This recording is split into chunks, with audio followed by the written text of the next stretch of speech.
ಶಾಸಕರಾದ ಸಾರಾ ಮಹೇಶ್ ಅವರಿಗೆ ಟಿಕೆಟ್ ನೀಡಬೇಕೆಂದು ಅಭಿಮಾನಿಗಳು ಪಟ್ಟು ಬಿದ್ದಿದ್ದು ಇದೀಗ ಆಕ್ರೋಶ ಭುಗಿಲೆದ್ದಿದೆ. ಬನ್ನಿ ಕೇಳೋಣ ಏನಾಗುತ್ತೆ. ಟಿಕೆಟ್ ಕೊಡ್ಲೇಬೇಕು. ಟಿಕೆಟ್ ಕೊಡೋ ತನಕ ನಾನು ಮದುವೆ ಆಗಲ್ಲ.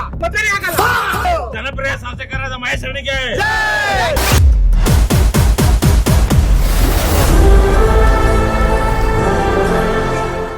ಏನು ನಿಮ್ ಸಮಸ್ಯೆ? ತಲೆ ಮೇಲೆ ತಲೆ ಹೋಗ್ಲಿ, ನಿಮ್ ಟಿಕೆಟ್ ಕೊಡ್ಲೇಬೇಕು.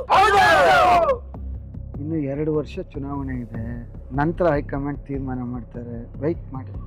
ನಿಮಗೆ ಟಿಕೆಟ್ ಇಲ್ಲ, ನಾವು ಊರು ಬಿಟ್ಟು ಹೋಗ್ತೀವಣ್ಣ. ಶಾಸಕರಾದ ಮಹೇಶ್ ಅಣ್ಣಂಗೆ ಅಣ್ಣ ಅವ್ರು ಕೊಡ್ಲಿಲ್ಲ ಅಂದ್ರೆ ಏನಂತ ಅಣ್ಣ, ನಾವ್ ಕೊಡ್ತೇವೆ ಟಿಕೆಟ್. ಕೊಟ್ಟ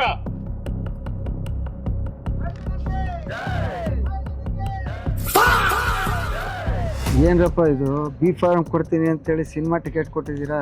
ನಮ್ cinema first day first show ticket ನಿಮ್ಗೆ ಅಣ್ಣ. ಸಿನಿಮಾ ರಿಲೀಸ್ ಯಾವಾಗ? ಅಣ್ಣ ಇನ್ನೂ ಶೂಟಿಂಗ್ ಆಗಿಲ್ಲ ಅಣ್ಣ. ಶೂಟಿಂಗ್ ಆಗದೆ ಟಿಕೆಟ್ ಹೆಂಗ್ ಕೊಡ್ತಾ ಇದ್ದೀರಾ? ಪ್ರೊಡ್ಯೂಸರ್ಸ್ ಇರ್ಬೇಕಲ್ಲ. ಯಾರು ಪ್ರೊಡ್ಯೂಸರ್? ನಾನೆಲ್ಲ ಹೇಳ್ದೆ? ಜನಪ್ರಿಯ ಶಾಸಕರಾದ ಅಲ್ಲಲ್ಲ ಜನಪ್ರಿಯ ನಿರ್ಮಾಪಕರಾದ ಮಹೇಶ್ ಅಣ್ಣಂಗೆ.